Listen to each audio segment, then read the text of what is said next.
গ্রীষ্ম বর্ষা পিনিতি ভরসা। হ্যাঁ, পিনিত শপিং সিটি। নমস্কার, আপনারা দেখছেন হুগলি আপডেট। আপনাদের সঙ্গে আমি উষা। আসছে খবরে, আষাঢ় মাসের পূর্ণিমার শুভ দিনে গোটা রাজ্যের সঙ্গে হুগলি জেলাতেও প্রভু শ্রী জগন্নাথ দেবের স্নানযাত্রা অনুষ্ঠিত হলো।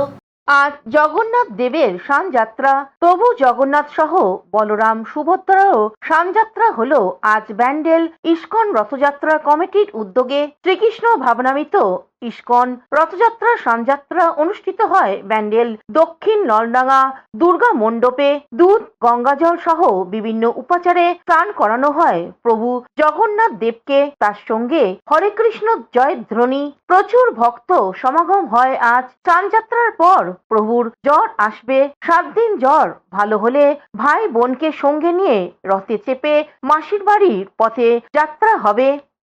এই বাড়িতে এসেছেন জগন্নাথ বলদেব সুভদ্রা মহারানী কৃপা আশীর্বাদ করতে। তো আমরা সমস্ত ভক্তদের সুযোগ দেওয়া হয়েছে স্নান করানোর জন্য জগন্নাথকে। আজকে সেই সুযোগ থাকে, জগন্নাথ নিজে আসেন পতিতপাবন রূপে তার মন্দির। হুগলির মাহেশে শুরু হলো জগন্নাথ দেবের স্নানযাত্রা। এই স্নানযাত্রার মধ্য দিয়ে শুরু হলো 630 বছরের ঐতিহ্যবাহী মাহেশে রথযাত্রা উৎসবের প্রস্তুতি। সোমবার সকালে পনহুন্ডি যাত্রার পর জগন্নাথ দেব, বলরাম ও সুভদ্রার বিগ্রহকে নিয়ে আসা হয় স্নান বেদিতে। এরপর দেবতাদের স্নান বেশ পরানো হয়। অমৃত যোগে সকাল 10টা 15 শুরু হয় পুণ্য স্নান। স্নানপিড়ি মাঠে জগন্নাথ দেবের এই বিশেষ স্নানযাত্রা দেখতে ভিড় জমান অগণিত ভক্ত। রীতি অনুযায়ী স্নান মঞ্চে 28 ঘড়া গঙ্গাজল ও 1.5 মণ দুধ দিয়ে জগন্নাথ দেব, বলরাম ও সুভদ্রাকে স্নান করানো হয়। এবছর 108টি কলসের বিশেষ দ্রব্য দিয়ে হয় জগন্নাথ দেবের মহা অভিষেক। তারকেশ্বরে জগন্নাথ দেবের স্নানযাত্রা অনুষ্ঠিত হলো সোমবার জ্যৈষ্ঠ পূর্ণিমা। আর এই পূর্ণিমার পূর্ণ তিথিতে সারা দেশের সঙ্গে এই দিন তারকেশ্বর মহা সমারোহে পালিত হলো জগন্নাথ দেবের স্নানযাত্রা উৎসব। এদিন সকালে তারকেশ্বর বাসস্ট্যান্ড সংলগ্ন একটি আবাসিক এলাকায় ইস্কন তারকেশ্বর আউটপোস্টের উদ্যোগে এই উৎসব পালন করা হয়। ইস্কন তারকেশ্বর আউটপোস্টের বিভিন্ন প্রভু ও মহারাজদের সঙ্গে সঙ্গে জগন্নাথ দেবের ভক্তরা অনুষ্ঠান প্রাঙ্গণে এসে উপস্থিত হয়। স্নানযাত্রা অনুষ্ঠানে ঠাকুর জগন্নাথ দেব, বলরাম দেব এবং সুভদ্রা মাকে পুষ্পের মালায় সাজিয়ে গঙ্গার জল, দুধ, মধু, দধি সহ বিভিন্ন উপকরণে স্নান করানো হয়। এ বিষয়ে কমিটির পক্ষ থেকে ব্রহ্মচারী মহারাজ সাংবাদিকদের কি জানাচ্ছেন শুনবো।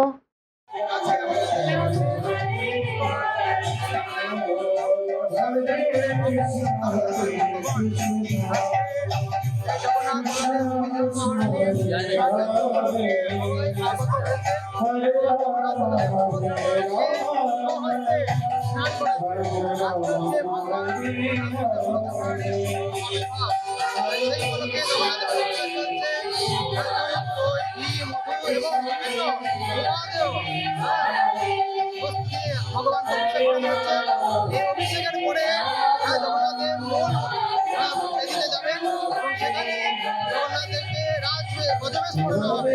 সেই গজবেশ পড়ের উপর 56 ভোগ নিবেদন হবে এবং অগণিত ভক্তের মধ্যে সেটি বিতরণ করা হবে। তাই সকল ভক্তবৃন্দ, জাতি, ধর্ম, বর্ণ নির্বিশেষে সকলে আমরা আসুন এবং জগন্নাথদেবের স্নানযাত্রায় অংশগ্রহণ করুন। জগন্নাথদেবের প্রসাদ পান, জগন্নাথদেবের মহিমা কীর্তন করুন এবং নিজের মনুষ্যজন্মকে শান্ত করুন। এরপর জগন্নাথ দেব 15 দিনের জন্য অসুস্থ লীলা করবেন, জল লীলা। তারপরে পুনরায় জগন্নাথের রথযাত্রায় উপবেশন করবেন। আপনারা সকলেই রথযাত্রায় প্রতি বছরে নেই এবছর। হুগলি থেকে আশিস ঘোষ, সৌমিত্র সিনহা, অভিষেক গুপ্তা ও চন্দ্রনাথ দত্তের রিপোর্ট, হুগলি আপডেট। এবার চুচুড়া কোদালিয়া 1 নম্বর পঞ্চায়েতের উপপ্রধানের উপর ডিম ছোড়া হলো।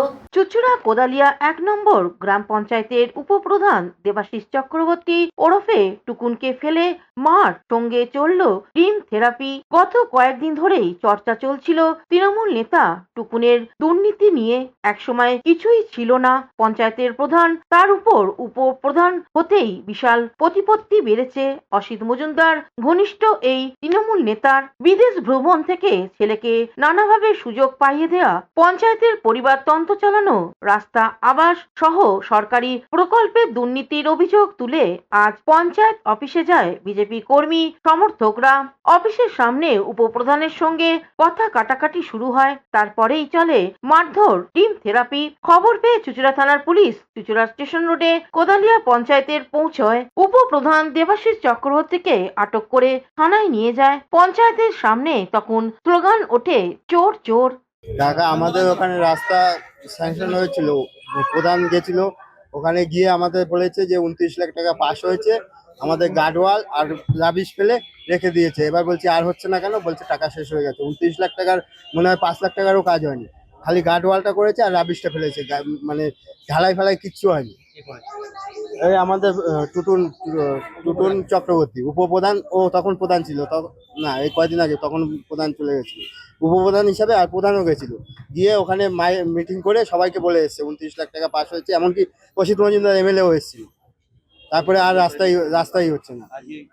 আজকে না, গত প্রায় 7-8 বার আসা হয়ে গেছে, বলছি যে কি হচ্ছে, রাস্তাটা করার ব্যবস্থা করুন। আমাদের বাচ্চা কাচ্চা মানে এই এখন যাবেন, আমাদের রাস্তায় পুরো জল ভর্তি, বাচ্চারা স্কুলে যাবে, স্কুলে যেতে পারে না, পড়াশোনা মানে পড়তে যাবে তাতে অসুবিধে। পরিবার তন্ত্রের মধ্যে চলছে, যে প্রধান যে উপপ্রধান তাদের বউ ছেলে মেয়ে এখানে কাজ পাচ্ছে, আদার্স মানুষ কাজ পাচ্ছে না। যেই বুথে বিজেপি আছে সেই বুথে কোনো রকম কোনো কাজ হয়নি। আগে আসছে জিজ্ঞাসা করছে তুমি কোন বুথে থাকো, অমুক বুথে, তাহলে ওখানে কাজ হবে না, আমাদের ভোট দাওনি। তা আজকে আমাদের কোনো রকম ভাবে কোথাও কোনো বুথে কাজ হয়নি। যে বিজেপি আছে সে বুথে কাজ করেনি। আর এক একটা বাড়িতে 2-3 জন করে আবাস যোজনা টাকা পেয়েছে, কিন্তু অরিজিনাল যাদের পাওয়ার দরকার তারা কেউ পায়নি। আমাদের প্রধানের কাছে একটাই বক্তব্য যে আপনি প্রধান হয়ে আপনার ছেলে কি করে কন্ট্রাক্টরি করে, ওর নামে ট্রাক্টরে যাবে যেখানে বাবলার বউ কি করে কন্ট্রাক্টর, একটা গৃহবধূ সে কি কন্ট্রাক্ট করে কাজ করবে, ট্রাক্টর আবার পঞ্চায়েতে খাচ্ছে, আর কি করে ট্রাক্টর পঞ্চায়েতে খাচ্ছে নিজের নামে। আজকে কি হলো এখানে পঞ্চায়েতে, কি হলো? আজকে কি হলো আমরা সব জিজ্ঞাসা করছি, বাইরে থেকে ছেলে এসে থাপ্পড় চার মারলো, ডিম মারলো, এটাই। আর আমি মারতে পারলাম না, এটা আমার কষ্ট হচ্ছে। তাকে উপপ্রধানকে? হ্যাঁ, প্রধানকে তো এখন পাচ্ছি না, উপপ্রধানকে মারতে না, আমার কষ্ট হচ্ছে। চুচুড়া থেকে চন্দ্রনাথ দত্তের রিপোর্ট, হুগলি আপডেট। এখন নিয়ে নেব বিজ্ঞাপন বিরতি। বিরতির পর ফিরে আসছি খবরে। আপনার চোখ যত্নের দায়িত্ব আমাদের। চোখের যে কোনো সমস্যায় চিকিৎসায় অরূপ বসু পরিচালিত ইএমএলসি আই হাসপাতাল, চোখের যত্নে সর্বক্ষণ। বড়বাজার, পুরনো লঞ্চঘাট, চুচুড়া, হুগলি। একই ছাদের তলায় অত্যাধুনিক কম্পিউটারাইজড চক্ষু পরীক্ষার পর চশমা ও লেন্স প্রদান, ছানি, retina operation, microsurgery.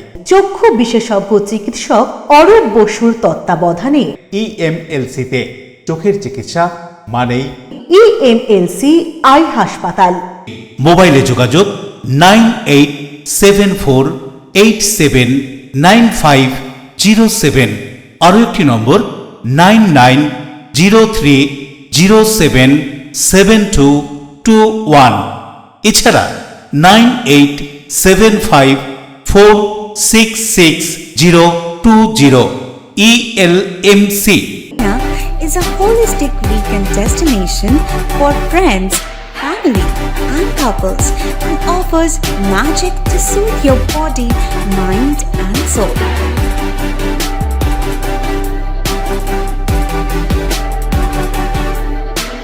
Aqua Marina, your customized magician. Welcome aboard and see the magic unfold. Amala nursing home. Enjoy a weekend at Vedam, the paradise of peace. A home away from home.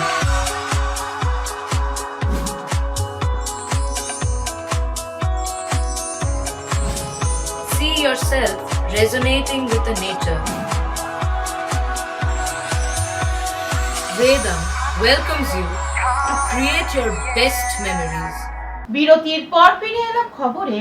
মেমারিতে panchayat প্রধানের স্বামী গ্রেপ্তার, মারধর ও তোলাবাজির অভিযোগ। পূর্ব বর্ধমানের মেমারি 1 নম্বর ব্লকে বিজুর 1 নম্বর গ্রাম পঞ্চায়েতের প্রধান তিথি রক্ষিতের স্বামী কৌশিক রক্ষিতকে রবিবার রাতে গ্রেপ্তার করেছে মেমারি থানার পুলিশ। পুলিশ সূত্রে জানা গিয়েছে, তার বিরুদ্ধে মারধর, হুমকি, তোলাবাজি এবং ভয় দেখানোর অভিযোগে একটি নির্দিষ্ট মামলা দায়ের হয়েছে।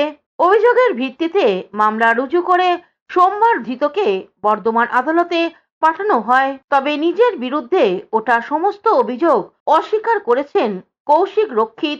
আদালতে যাওয়ার পথে তিনি দাবি করেন, তার বিরুদ্ধে সম্পূর্ণ মিথ্যা অভিযোগ আনা হয়েছে। কে বা কারা এই অভিযোগ করেছে এবং কেন করেছে এই বিষয়ে তিনি কিছুই জানেন না বলেও দাবি করেন। পাশাপাশি পুলিশ কেন তাকে গ্রেপ্তার করেছে সে বিষয়েও তিনি অবগত নন বলে জানান। এই ঘটনাকে কেন্দ্র করে এলাকায় রাজনৈতিক মহলে চাঞ্চল্যের সৃষ্টি হয়েছে।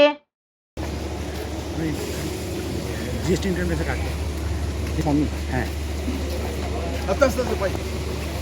কিছু বলার নেই, চারিদিকে যা হচ্ছে আমাকে তো মেমারি থেকে আশিস কুমার ঘোষের report, Hooghly update. Dance workshop অনুষ্ঠিত হলো সিঙ্গুরে বামুন এন্টারটেনমেন্ট ভেঞ্চার সাংস্কৃতিক চর্চার কেন্দ্রের উদ্যোগে। রবিবার বামুন এন্টারটেনমেন্ট ভেঞ্চার সাংস্কৃতিক চর্চার কেন্দ্রে আয়োজিত ডান্স ওয়ার্কশপে এই প্রথমবার সিঙ্গুরে দৈপায়ন ও পায়েল। এই অনুষ্ঠানের প্রথমেই দুপুর 12টায় প্রদীপ প্রজ্বলনের মধ্য দিয়ে অনুষ্ঠানটি শুভ সূচনা করা হয়। তারপর বিশিষ্ট অতিথিদের বরণ করে নেওয়া হয়। সন্ধ্যা পর্যন্ত এই অনুষ্ঠানটি চলবে বলে জানা যায়। ছোট বড় ছেলে ও মেয়েদের এই অনুষ্ঠানে দৈপায়ন ও পায়েল রবীন্দ্র নৃত্যের মাধ্যমে ডান্স ওয়ার্কশপ করে তারা ভীষণ খুশি বলে জানান। আগামী 30শে আগস্ট এই লজে মুনমুন মুখার্জির একদিনে আবৃত্তি কর্মশালায় আসছেন। সর্বশেষে ছাত্র ও ছাত্রীদের হাতে মেমেন্টো ও মেডেল এবং সার্টিফিকেট তুলে দেওয়া হয়। সমগ্র অনুষ্ঠানটি পরিচালনায় ছিলেন এই প্রতিষ্ঠানের কর্ণধার বাবুন। এই বিষয়ে এই প্রতিষ্ঠানের কর্ণধার বাবুন কি জানাচ্ছেন শুনবো। আজকে ওয়ার্কশপ শুরু হচ্ছে সকালে 11টা থেকে এবং এই ওয়ার্কশপে অগণিত ছাত্রছাত্রীরা তারা উপস্থিত আছে এবং এই ওয়ার্কশপ চলবে আমাদের সন্ধ্যে 6টা পর্যন্ত। এবং আমাদের খুবই পরিচিত এবং সকলেরই পরিচিত মুখ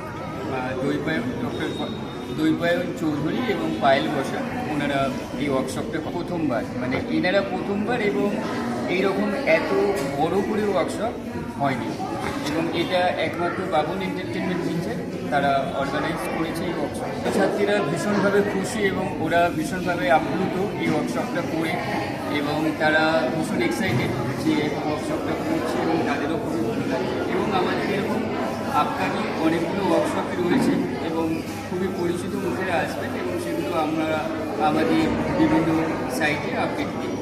আমাদের অন্যান্য আদার্স অনেক সাবজেক্ট আছে, নাচ থেকে আরম্ভ করে গান, আবৃত্তি, গিটার, বাঁশি, mouth organ, Octapad, drums, violin, keyboard, piano থেকে এরকম 24-25টা সাবজেক্টের ক্লাস হয় এবং প্রত্যেকেই আপনার বিভিন্ন জায়গা থেকে নাম করা শিক্ষক শিক্ষিকারা এসে ক্লাস করে। প্রখ্যাত আবৃত্তিকার মুনমুন মুখার্জি আমাদের সকলেরই পরিচিত, উনি আসছেন এবং এই ওয়ার্কশপ এই লজেতেই হবে এবং অলরেডি রেজিস্ট্রেশন আমাদের শুরু হয়ে গেছে, চলছে। আপনার নাম বলুন। আপনার নাম? আমার নাম বাবু। আমার নাম আর আপনার? আমার নাম কোয়েল ছাত্র। Thank you. হুগলি সিঙ্গুর থেকে আশিস কুমার ঘোষের রিপোর্ট, হুগলি আপডেট। হুগলি শ্রীরামপুরে ক্যারাটে প্রশিক্ষণ শিবির অনুষ্ঠিত হলো। হুগলি শ্রীরামপুরে লক্ষ্মীঘাট সংলগ্ন মুখার্জি ভবনে বুডো শত ক্যারাটে ডো একাডেমির সহযোগিতায় সেন্সাই মলয় চ্যাটার্জির ব্যবস্থাপনায় এক দিবসীয় ক্যারাটে প্রশিক্ষণ শিবির ও ক্যারাটে বেল্ট প্রদান শিবির অনুষ্ঠিত হলো। হুগলি, হাওড়া, বর্ধমান থেকে কয়েক শতাধিক প্রতিযোগী এই শিবিরে অংশগ্রহণ করে। মহিলা প্রতিযোগীদের অংশগ্রহণ ছিল সবচেয়ে বেশি। হুগলির রিষড়া পৌরসভার পৌরমাতা শশী সিং ঝা ও হুগলির সাংগঠনিক জেলা শ্রীরামপুর বিজেপি সহ সভাপতি সুমন ঘোষ সহ বহু বিশিষ্ট ব্যক্তিবর্গ উপস্থিত ছিলেন। মুখ্য আয়োজক সেন্সাই মলয় চ্যাটার্জি জানান, এই মুহূর্তে তো মেয়েদের ক্যারাটে শেখাটা খুবই খুবই দরকার, মানে বেঁচে থাকতে গেলে দুটো জিনিস খুব দরকার। একটা হলো সুইমিং, কারণ কোনো না কোনো সময় তাদেরকে গঙ্গা বা যে কোনো নদী পার হতে হবে। আর একটা হলো বেঁচে থাকতে গেলে আগে ক্যারাটেটা শেখা দরকার, কারণ সমাজে কে ভালো কে খারাপ, পাশে কে দাঁড়িয়ে আছে সে ভালো কি খারাপ বুঝতে পারবে না। তো পাশে যে যদি ভালো না হয় সে খারাপ হতে পারে, তার থেকে যেন নিজেকে বাঁচাতে পারে। ছেলেদের মানে মেয়েদের শেখাটা দরকার খুব, কারণ মেয়েরা একটুখানি ছেলেদের থেকে হলেও একটুখানি কমজোর হয়, তো সেই কারণে মেয়েদের মেনলি শেখাটা দরকার, ছেলেদেরও দরকার। অন্যদিকে রিসডার পৌরসভার পৌরমাতা শশী সিং ঝা কি জানাচ্ছেন শুনবো। এটা মানে এই বাচ্চাগুলি কিন্তু দেখুন বড় হয়ে কেউ না কেউ কোথাও না কোথাও শিক্ষক বা শিক্ষিকা হিসাবে আরো বহু বাচ্চাকে ট্রেন করবে, আরো শেখাবে। এখান থেকে অনেক বাচ্চা অনেক অন্য ক্ষেত্রেও এগিয়ে যাবে। এরাই আমাদের দেশের নাম উজ্জ্বল করবে, ভবিষ্যৎ উজ্জ্বল করবে। এদেরকে নিয়েই মানে কি এরাই আগামী প্রজন্মকে তৈরি করবে, এই বাচ্চাগুলো। আশিস ঘোষ ও কৌশিক ঘোষের রিপোর্ট, হুগলি আপডেট। এখনকার মতন খবর এই পর্যন্তই। প্রতিদিন দেখুন হুগলি আপডেট। নমস্কার।